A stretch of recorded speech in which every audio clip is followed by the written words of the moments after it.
네, 안녕하세요. 윌입니다. 이제 새해가 밝기 전부터 시작해서, 그러니까 이제 12월 말부터 시작해서, 이제 이번 주까지 계속 어떤 주식이 좋을 건지, 시장은 어떻게 될 건지에 대한 그런 얘기가 계속 연결돼서 나오고 있습니다. 그래서, 그 중에 이제 제 관심을 끌었던 거 몇 가지 얘기해 보겠습니다.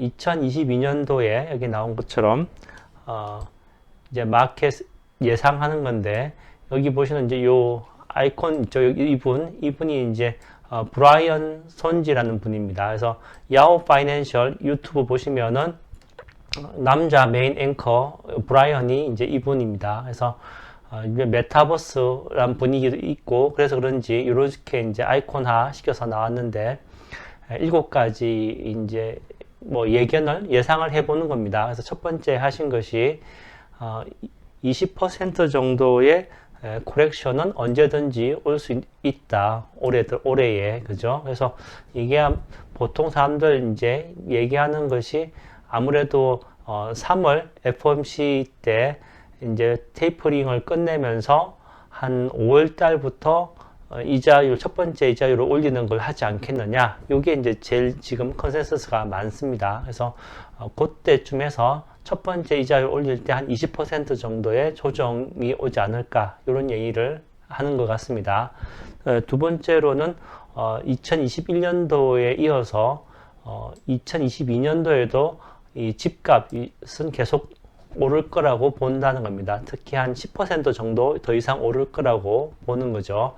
여전히 이제 이자율이 오르겠지만 그걸 오른다고 하더라도 이제 모기지 이자율은 이거 10년 만기 국채 아니면 30년 만기 국채 이렇게 연동돼서 올라가지 않습니까? 그래서 그런 것이 올라가긴 하겠지만 그래도 이제 다른 해에 비해서는 여전히 좀 낮은 그 주택담보 대출이죠. 영어로는 모기지라 그러죠. 그래서 모기지 이자율이 낮기 때문에 여전히 집에 대한 또 수요도 많고 그래서 이제 집값은 계속 올라갈 것이다라고 본다는 겁니다. 그러면 이제 집 관련된 거 이제 주식이 여전히 좋을 수 있겠죠. 그래서 뭐 당장으로는 뭐 진로 같이 이런 부동산 거래하는 쪽도 있겠지만 다르게 보면은 이제 집 건자재 자재 쪽이지 않습니까? 그다음에 주택 건축 이것도 좋을 것 같고 이때 항상 나오는 게 그 페인트 회사 스원 윌리엄스가 나오죠. 그래서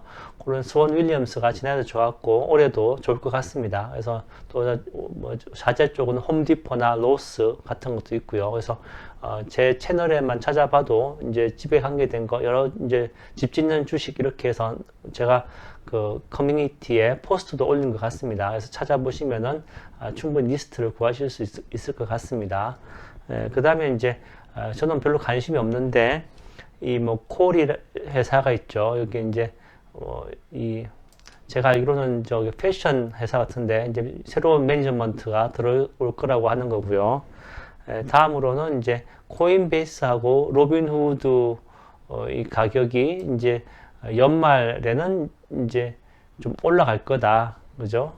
연말에는 거기 올라갈 거다. 왜냐면 이 코인베이스하고 로빈후드, 그러니까 코인베이스는 지금 이제 크립토만 교환하는데 로빈후드는 주식도 포함해서 이제 크립토도 하고 있죠. 그래서 로빈후드가 그쪽 측면에서 보면은 좀 더 비즈니스가 좀 넓은 편에서 이제 이 분야가 좀 넓은 편에서 이제 운영하고 있는 편인데 어쨌든 이 코인베이스가 크립토 쪽으로는 넘버원이기 때문에 앞으로 비트코인이나 이더리움이 뿐만 아니라 다른 이제 여러 가지 코인들 있지 않습니까? 이런 것들이 가격이 어떻게 되든 간에 거래량은 늘 거라고 보는 것이죠. 그래서 거래 수수료 받는 코인베이스, 그다음에 로빈후드가 좋을 것 같다라는 거 하고 또 하나 이제 제가 지난해를 적절하면서 보니까 나스닥이 상당히 좋았습니다. 그래서 항상 이제 뭐 파이낸셜 쪽 이렇게 생각하면은 뭐 SPGI나 그다음에 MSCI 같은 지수 만드는 회사들만 생각했었는데 이 지수 만드는 이 두 회사보다도 이 나스닥 거래소가 더 이제 거래량이 많으니까 수익률이 좋았는데 그런 식으로 생각하면 코인베이스나 로빈후드도 코인베이스 코인 거래로 인해서 수수료가 많겠죠. 그리고 말씀드린 것처럼 나스닥도 한번 보시면 좋겠습니다. 제가 오늘 추가한 매수 이제 월요일 날 매수한 종목 중에 있죠, 제가. 그래서 요 네 가지에다가 나머지 이제 세 가지도 보시면은 마이크로소프트하고 애플이 올해 안에 3 트릴리언 갈 것이다 라고 하는 거죠, 시총이. 근데 벌써 애플 월요일 날 3 트릴리언 벌써 갔습니다. 그죠? 이제 마이크로소프트만 가면 되니까 이분의 예언이 이쪽 측면에서는 50% 벌써 이루어졌다고 할 수가 있겠습니다. 그리고 이제 인텔 제가 어느 분이 사시겠다 그래서 말씀드렸는데, 인텔이 지금 이제 미국 정부의 지원을 받으면서 파운드리 쪽으로 이제 진출하고 있지 않습니까? 그래서 글로벌 파운드리를 인수할 것으로 예상된다. 올해 안에. 이제 이렇게 되면은 인텔은 이제 돈을 사용하는 거고, 글로벌 파운드리는 이제 돈을 받는 쪽이니까 아무래도 글로벌 파운드리 쪽에 주가 매력도가 좀 더 있어 보이죠. 그래서 한번 유심히 관찰해 보실 필요가 있다라고 생각됩니다. 그래서 그렇게 되면은 그때는 이제 인텔 같은 경우는 돈이 들어가니까 주가가 좀 떨어지겠죠. 그래서 이 두 개 중에 만약에 이런 일이 생긴다 그러면 이제 주식 투자 측면에서는 글로벌 파운드리가 좀 더 매력도가 있고, 반대로 이제 따지면 인텔 같은 경우는 여전히 이제 비용이 좀 많이 들기 때문에 주가 측면으로서는 좀 더 매력도가 오래 떨어지지 않을까 이렇게 생각됩니다. 그리고 이제 7번째, 이분이 말씀하신 이제 예상되는 거는 버크셔 해스웨이의 이제 회장인 워렌 버핏이 이제 나이가 많으시죠. 92세인가 제가 알기로 그렇습니다. 그래서 이분이 이제 그 새로 이제 젊은 분들 두 분 뽑았고 그 중에 한 분을 이제 선택하지 않았습니까? 그래서 이제 CEO 바턴을 이제 그 젊은 분한테 넘기게 될 것이다라고 이제 보는 겁니다. 그래서 보통 그 워렌 버핏도 이제 1년에 한 번씩 주총을 하죠. 그래서 이번에도 뭐 제가 알기로는 봄과 여름 사이에 하는 것 같습니다. 그래서 지난해처럼 그 온라인으로 할지 아니면 실제 사람들이 만날 수 있을지는 이제 이제 뭐 코비드 상태에 따라서 다르긴 하겠지만 지금으로 봐서는 계속 온라인으로 할 것 같긴 합니다만, 새로운 사람들이 들어오면은 아무래도 이제 옛날에 그 워렌 버핏이 생각했던 그 자기가 알던 기업만 추구한다는 것이 이제 젊은 층으로, 한 세대 젊은 층으로 가기 때문에 그럼 그 사람들이 아는 주식은 좀 더 우리가 보통 아는 테크 주식 쪽으로 좀 더 갈 수 있겠죠. 그래서 그런 쪽으로 한번 변화가 있을지 한번 볼만하다 이렇게 볼 수가 있겠습니다. 자, 이것도 이제 이어서 12월 31일 날 제가 이제 캡처해 놓은 건데요. 보시면은 이제 이 10년 만기 국채 수익률하고 그 다음에 금하고의 관계입니다. 그래서 이 10년 만기 국채 수익률인데 그냥 우리가 보통 아는 것보다 조금 다른 거는 real이라는 말이 붙었죠. 그래서 실질 금리입니다. 그래서 실질 금리는 지금 금리에서 이제 인플레이션을 빼준 거죠. 그러면 이제 인플레이션이 아무래도 지금 실제 금리보다 많이 되어 있으니까 지금은 마이너스 금리가 되는 거죠. 그래서 여기 보시면은 좀 옮겨야 되겠는데,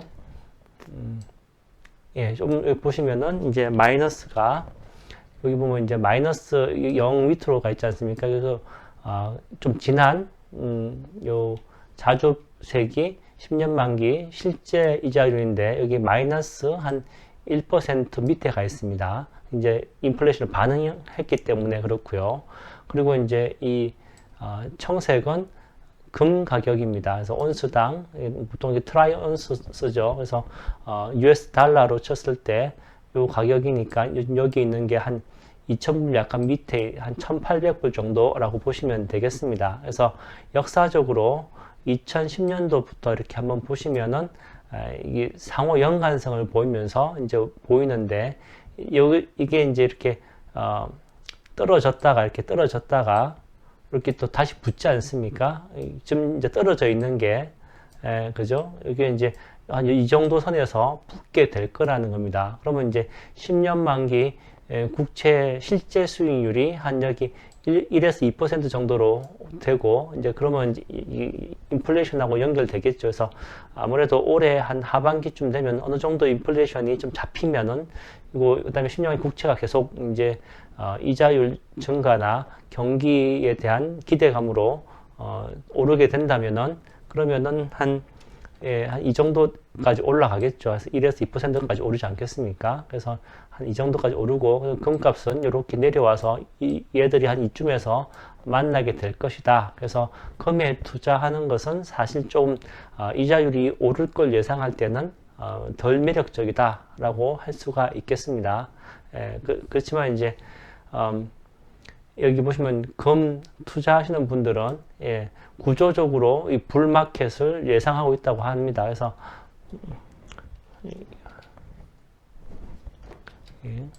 자, 그래서 그림상으로 보면은 이제 금값이 이렇게 내려와야 되고, 이건 올라가니까, 그러면 이제 이자율 오르는 만큼 이제 이 금은 가격이 내려가니까 불이 아니고 오히려 이제 베어 마켓인데, 이 금이 이미 이제 여기서는 불 마켓을 예상하는 이유는 구조적으로 이런 이유가 있는데, 어떤 이유냐라고 치면, 지금 이제 금이 항상 역사적으로 좀 방어적으로 가치를 보존하는 쪽으로 역할이 있었고, 여전히 그런 역할이 있다는 겁니다. 그래서 비트코인을 얘기하시는 분들이 계시는데, 이제 크립토 쪽 얘기하시는 분이 계시는데, 비트코인 쪽은 수익을 많이 내는 사람들이 지금 가 있죠. 좀 투기적 자본이 많이 있다는 얘기입니다. 그래서 이 투기적 자본이 많은 사람들이 시장이 하락하게 되면은 당연히 이제 현금으로 바꾸겠죠. 그죠? 그럼 현금으로 바꾸지.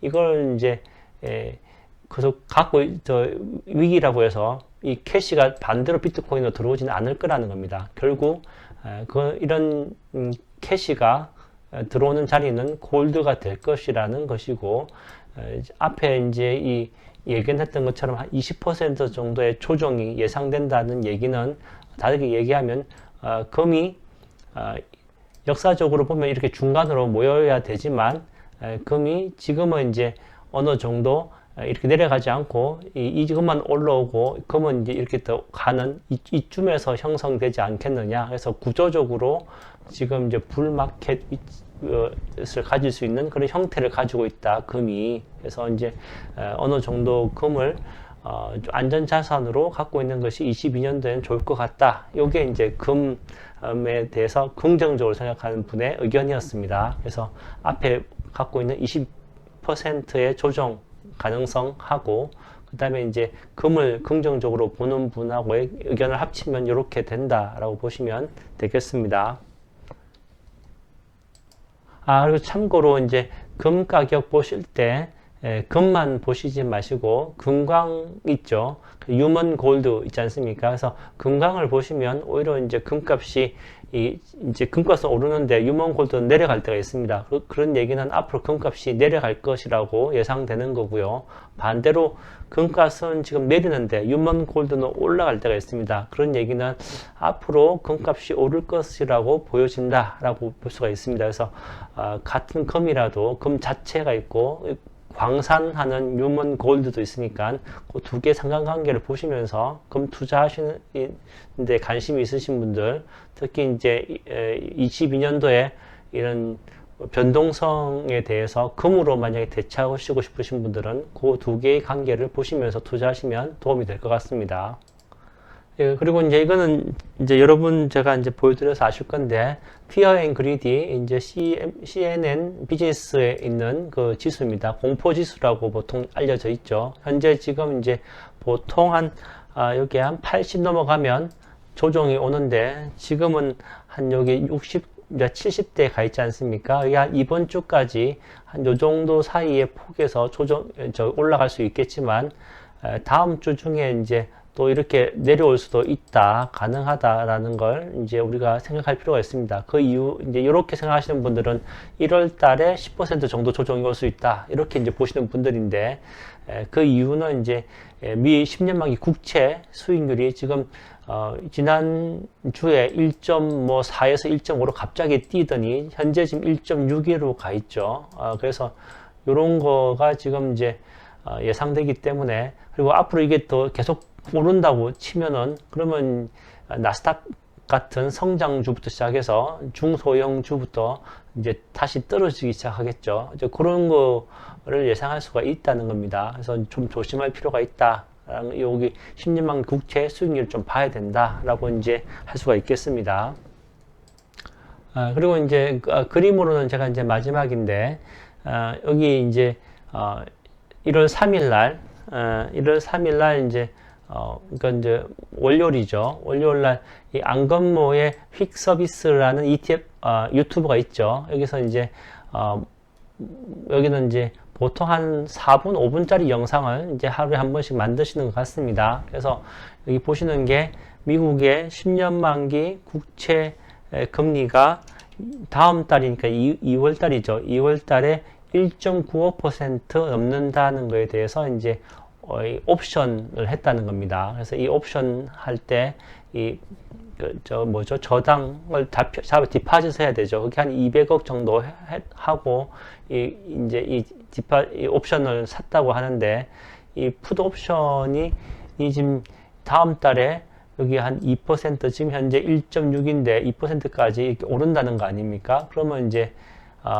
시장이 받을 충격이 좀 있겠죠. 그리고 이 2% 1.95니까 그 2%죠. 그거는 이제 2020년도 요때 3월 달에 팬데믹으로 해서 이제 우리가 리세션이 왔었죠. 그 이전의 단계가 이제 요 1.95 아니면 2쯤 되는 2%쯤 되는 그 수준이라는 겁니다. 그래서 팬데믹 이전으로 다음 달에 10년 만기 국채 수익률이 돌아가지 않을까라는 것에 아주 대규모 옵션이 들어왔다는 거죠.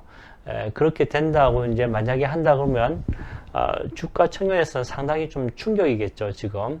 그래서 요런 거 이제 뭐 1.95가 수치적으로 되는 것은 지금 현재 인플레이션 생각하면은 당연할 수도 있지만, 현재 지금 이제 심리적으로 너무 속도가 빠른 거죠. 이게 이제 이 속도가 이제 여기 보시면 이 기울기 있지 않습니까? 이 기울기에서 이렇게 쭉 올라가주면 좋은데, 이 기울기에서 벗어날 때마다 약간의 조정들이 있었지 않습니까? 요때가 이제 9월, 10월이었고, 요때가 이제 12월 중순 지날 때까지 산타넬리가 못 오게 한 게 이 이유지 않습니까? 그러면 이제 1월달 랠리가 지금 이제 이번 주에는 오겠지만, 다음 주부터는 이런 것들이 얘기가 되면서 2월 달에 1.95가 될 거라는 것에 대해서 좀 걱정하는 그런 쪽으로 좀 차익 실현도 되지 않을까, 이런 생각이 있습니다. 그래서 매수하고 싶으신 게 있으시면 이번 주에 너무 좋아 보여도 한 다음 주까지 좀 기다렸다가 하시든지, 아니면 이번 주에 그냥 한 주씩 이렇게 사시는 분할 매수 전략을 써보시는 거가 괜찮을 것 같습니다. 그리고 이제 여러 번 말씀드린 것처럼 이제 커뮤니티에 제가 영상을 만들지 않더라도 뭐 기록해야 될 거, 이런 기사나 아니면 흥미가 있는 기사가 있으면 제가 메모처럼 제 커뮤니티에 남깁니다. 그래서 뭐 이제 앨런 머스크 같은 경우는 트위터 하죠. 저 같은 경우는 제 커뮤니티에 이렇게 포스트를 하니까 자료가 필요하신 분들은 와서 한번 이렇게 보시면 아이디어를 얻어 가실 수 있으실 것 같고요. 그래서 이번에 이제 오늘 당장 이렇게 올린 것들 보시면 여기서 보시면 이제 요 두 가지가 있는데, 한 1분 뭐 12시간 좀 됐죠. 1분, 그 다음에 이거는 1분도 안 됐네요. 하여튼 뭐 그 좀 전에 올린 건데, 보시면은 22년도 유망한 추천이라고 팀랭크스에서 이제 많이 얘기합니다. 그래서 물론 뭐 시킹 알파라든지 사용하시는 여러 가지 것도 있지만, 이 트레이더 쪽은 팀랭크스 좀 많이 쓰는데, 팀랭크스가 좀 이렇게 좀 익숙해지시면 여기서도 괜찮은 걸 발견하실 수 있고, 팀랭크 같은 경우에는 좀 공짜로 쓰실 수 있으니까 정보 구하기도 좀 수월하실 것 같습니다. 그래서 여기 이제 22년도 유망한 거, 그 중에서 이제 뭐 세 가지 있는 거 이렇게 얘기했고, 그 중에 제가 이제 기사 원문도 여기 링크가 있으니까 다 가서 보시면 원문 보실 수 있고요.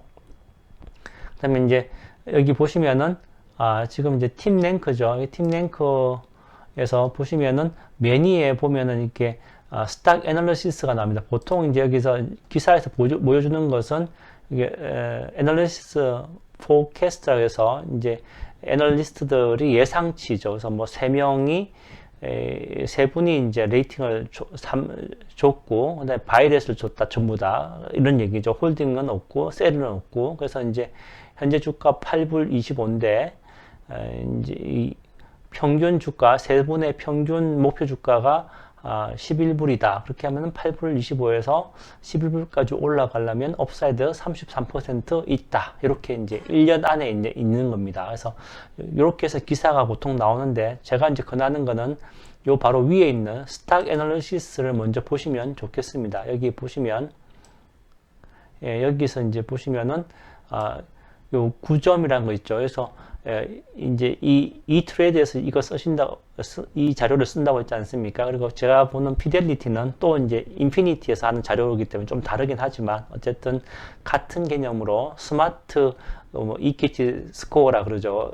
피델리티에서는. 근데 여기서 이제 팀 랭커에서는 스탁 애널리시스라 그래가지고 요 스마트 스코어를 만듭니다. 이런 것도 전부 다 합친 거죠. 여기서 이제 애널리스트뿐만 아니라 팀 랭커에 실질적으로 거래하는 개인 투자자들이라든지 뭐 센티멘트라든지 이제 밈 주식들은 이제 센티멘트가 중요하죠. 그리고 이제 테크니컬 분석으로도 어떤지 펀더멘탈 이런 거에 대해서 다 점수가 나오기 때문에 다 합쳐봤을 때 10점 만점에 9점으로 스마트 스코어가 좋습니다. 그래서 스마트 스코어가 높은 쪽으로 애널리스트 포켓에서 좋아도 스마트 스코어가 좀 낮으면 좀 이제 지켜보는 게 좋겠고요. 애널리스트 포캐스트 좋으면서 이제 스탁 애널리스트 스마트 스코어가 높은 것들 위주로 한번 보시면 되고, 그 다음에 이제 여기 보시면 한 3사람 정도 되지 않습니까? 보통 한 5분이나 10분 정도 넘는 주식들이 아무래도 좀 더 애널리스트에 관심을 많이 가지고 분석하기 때문에 좀 더 이제 안정적으로 평가받았다라고 할 수가 있겠습니다. 그런 쪽으로 이제 생각해 보시면 좋은 주식 픽업하기가 좀 더 수월하실 것 같습니다. 그리고 이제 제가 이제 또 여기 위에 거에 이어서 그 다음 거도 이제 뭐 골드만삭스에서 이제 22년도에 얘기한 8가지 테크 주식 이렇게 했고요. 그 다음에 이제 갈로 치고 이제 얘기하는 거는 보충 설명이나 아니면 그냥 제 개인적인 생각을 적은 것입니다. 그래서 그렇게 위에 적은 거는 기사 내용이고, 그 다음에 갈로 친 거는 이제 저 개인적인 거기 때문에 그렇게 이제 저희 내피셜이기 때문에 구분해서 제가 표시를 한 거니까 감안해서 보시면 되겠고요. 기사 원문 항상 밑에 제가 가능하면 달아 놓으려고 합니다. 그리고 이제 배당 8%도 주면서 성장도 하는 주식이 2가지 여기 또 있습니다. 그래서 이제 이런 것들 간단하게는 팀 랭크 가셔서 이렇게 찾아보시면 더 이제 보실 수 있고, 더 관심 있으시면 이제 어떤 회사인지 알아보시고 스토리를 아시면 이제 장기 투자할 수가 있겠죠. 예. 그래서 여기까지 영상 됐고요.